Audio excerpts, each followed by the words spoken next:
La santé est bel et bien un sujet politique. Je vous explique pourquoi.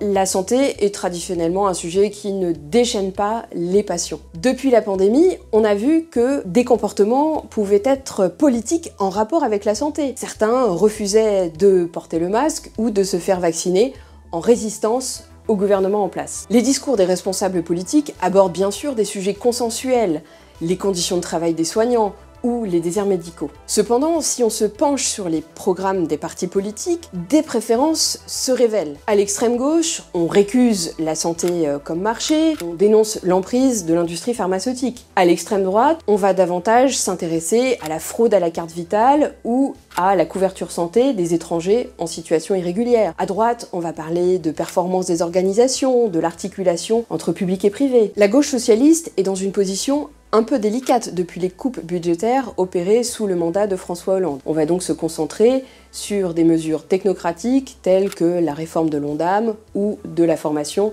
des médecins. La gauche communiste souhaite quant à elle une gestion entièrement étatisée de la santé. On le voit, des marqueurs politiques existent bel et bien en matière de santé. Il est vrai que ces dernières années, la santé a plutôt été abordée sous un angle comptable et dépolitisé. La réélection d'Emmanuel Macron va-t-elle infléchir ou poursuivre cette tendance? Qu'en pensez-vous ?